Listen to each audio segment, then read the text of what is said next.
સ્વાગત છે મિત્રો તમારા આજે વિડીયોમાં। તો આજે આ વિડીયોમાં આપણે વસ લેવલ 2 ફિલ્મના બોક્સ ઓફિસ કલેક્શન વિશે વાત કરવાના છીએ કે આ ફિલ્મે હિન્દીમાં કેટલું કલેક્શન કર્યું અને ગુજરાતીમાં કેટલું કલેક્શન કર્યું, કેમ કે વસ લેવલ 2 ફિલ્મ એ હિન્દી અને ગુજરાતી બંને ભાષામાં રિલીઝ થઈ છે।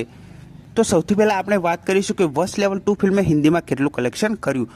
તો હિન્દીમાં આ ફિલ્મે એક દિવસમાં 45 લાખ રૂપિયાનું કલેક્શન કર્યું છે અને ગુજરાતીમાં જોઈએ તો આ ફિલ્મે એક દિવસમાં 82 લાખ રૂપિયાનું બોક્સ ઓફિસ કલેક્શન કર્યું છે અને આ બંનેનું ટોટલ થઈને 1 કરોડ અને 27 લાખ રૂપિયા બોક્સ ઓફિસ કલેક્શન થયું છે અને વર્લ્ડ વાઇડ જોઈએ તો આ ફિલ્મનું ટોટલ કલેક્શન 1 કરોડ અને 42 લાખ રૂપિયા થઈ ગયું છે। એટલે કે આ ફિલ્મે ટોટલ કમાણી 1 કરોડ અને 42 લાખ રૂપિયાની કરી લીધી છે એક દિવસમાં। તો આ ફિલ્મે એક જ દિવસમાં રેકોર્ડ બ્રેક કમાણી કરી લીધી છે। જો તમને આ વિડીયો ગમ્યો હોય તો વિડીયોને જરૂરથી લાઇક કરજો, ચેનલ પર ન હોય તો ચેનલને જરૂરથી સબસ્ક્રાઇબ કરી દેજો। તો ફરી મળીએ નવા વિડીયોમાં।